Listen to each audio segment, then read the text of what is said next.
pong Diyos na makapangyarihan sa lahat, salamat po sa araw na ito. Salamat po sa magandang kalusugan at sa mga biyayang aming natatanggap araw-araw. Gabayan niyo po kami sa araw na ito. Tulungan niyo po kami na maunawaan ng mabuti ang lahat ng araling ituturo sa amin. Bigyan niyo po kami ng talinong pagmamahal at kalakasan sa aming pag-aaral. Pagpalain mo po kami ang aming guro at aming mga magulang. Salamat po sa ngalan ng Panginoong Jesucristo. Amen. Magandang umaga mga bata. Kumusta kayo? Mabuti. Isarap namang pakinggan sa tenga mga bata.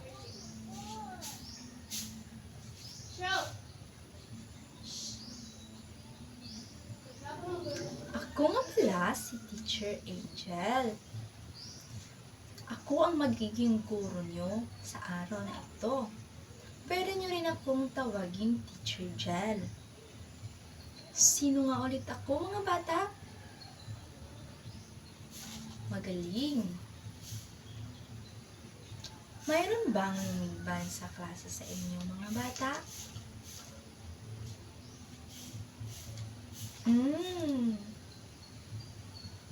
Nakakatuwa naman mga bata dahil walang lumiban sa inyo.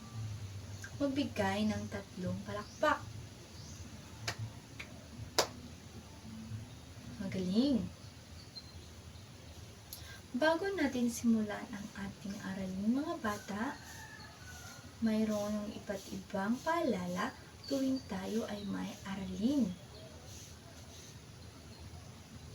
Una, umupo ng maayos. Pangalawa, makinig sa guro. Pangatlo, itaas ang kamay kung may nais itanong o gustong magsalita. Nauunawaan ba ito mga bata? Magaling!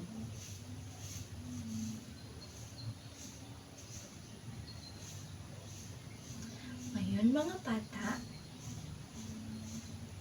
tayo ay aawit ng awiting tungkol sa 5 pandama.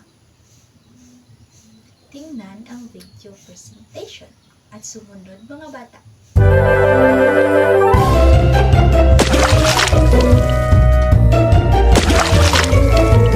Kinderific TV. It's more fun in kindergarten.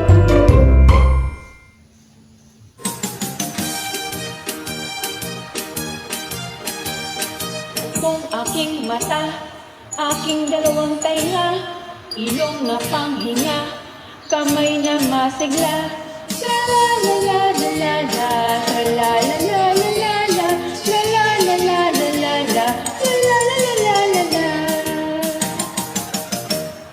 Bilang namumula, gamit sa panlasa, ngayon alam ko na ang 5 kong pandama. La la la la la la la, la la la la la la, la la la la la la la, la la la la la la.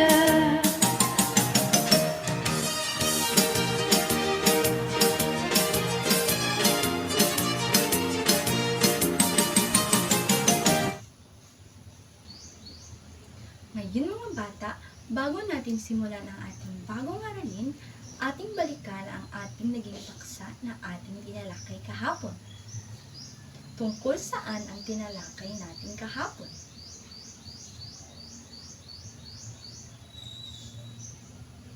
Yes, Card? Magaling! Ang tinalakay natin kahapon ay tungkol sa aspekto ng kalusugan. Magbigay ng 3 palakpak.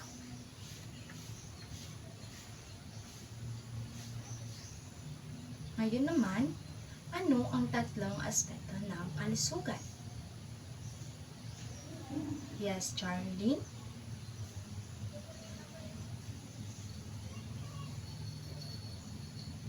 Magaling! Ang 3 aspeto ng kalusugan ay ang kalusugang pangkaisipan, mental health, emosyonal na kalusugan, emotional health, at kalusugang pisikal, physical health. Magbigay ng 3 palakpak para sa sarili. Magaling! Ngayon naman mga bata, dumako tayo sa ating bagong aralin. Tungkol saan nga ulit ang ating kinanta kanina mga bata? Tama! Tungkol sa 5 pandama. Ano nga ba ang pandama? Ang pandama mga bata, ito ay ang kakayahang makakita o makalakap ng impormasyon mula sa kapaligiran o katawan gamit ang bahagi ng katawan. Alam niyo ba ang mga ito mga bata? Tama! Katulad na lamang ng mata. Una ay ang mata.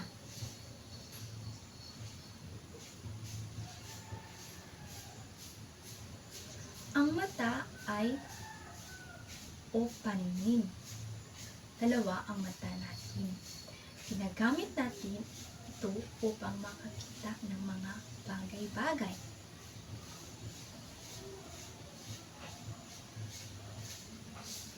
Pangalawa ay ang ilong.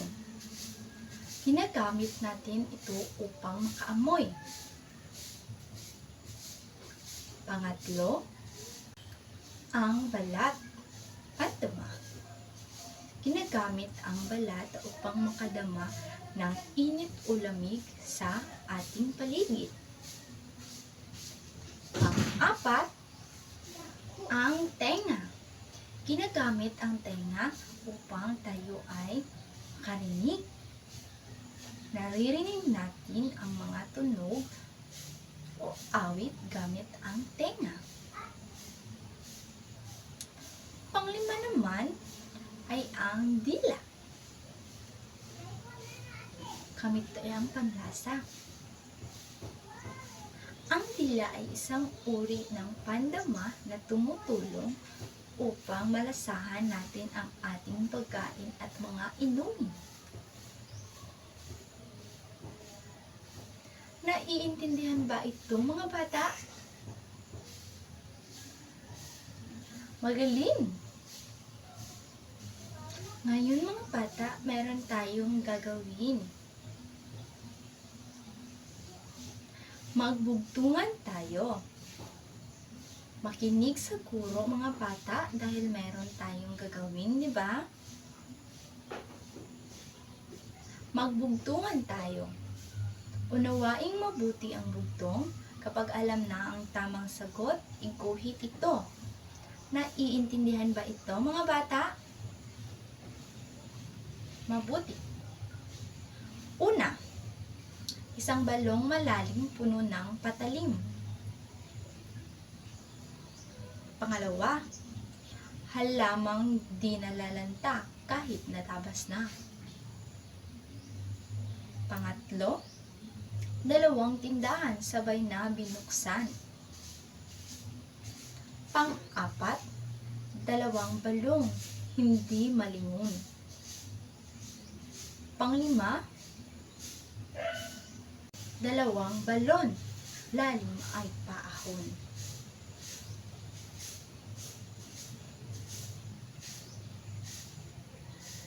Tapos na ba mga bata? Magaling! Ngayon mga bata, ano-ano ang 5 pandama? Yes, Angeline? Magaling! Ang 5 pandama ay ang mata, ilong, tenga, dila, at balat. Ngayon, ano ang paborito mong bahagi ng iyong katawan? Ginagamit ang mata upang makakita. Ginagamit ang ilong upang makaamoy. Ginagamit ang tenga upang makarinig. Ginagamit ang dila upang makalasa. Ginagamit ang balat upang makadama. Naiintindihan ba ito, mga bata? Magaling! Magbigay ng 3 palakpak.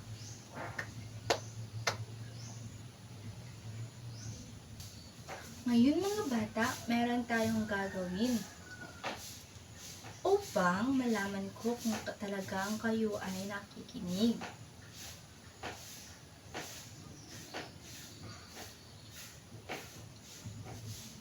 Tingnan ang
I want to tell you.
Ngayon naman, mga bata, mayroon tayong gagawin ulit.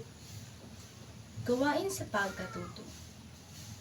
Iguhit ang mata, balat, ilong, buhok at tenga kung ito ay tinutukoy sa pangungusap. Naiintindihan ba ito, mga bata? Magaling! Una, ginagamit mo ito upang makaamoy ng masarap na pagkain at mga pabango.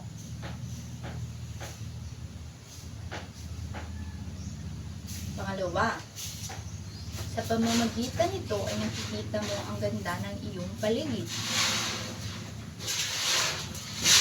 Pangatlo, nararamdaman mo ang init at lamig sa iyong kapaligiran. Pang-apat, naririnig natin ang iba't ibang tunog na nasa paligid natin. Mahinang tunog man ito o malakas na tunog. Panglima, nalalasahan mo ang iyong mga pagkain at mga inumin.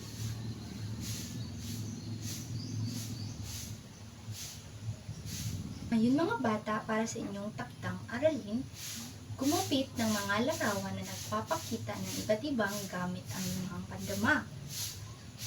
Ilagay ito sa isang kapirasong bond paper at kunan ito ng litrato at isend sa akin via messenger. Naiintindihan ba ito mga bata?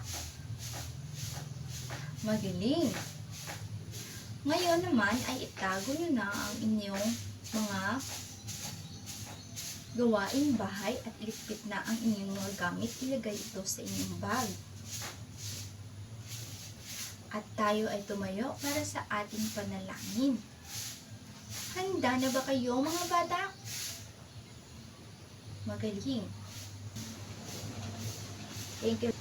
Thank you Lord for guiding us for all the things we've done today. Watch us Lord on our way and take us home safely. Amen. Paalam.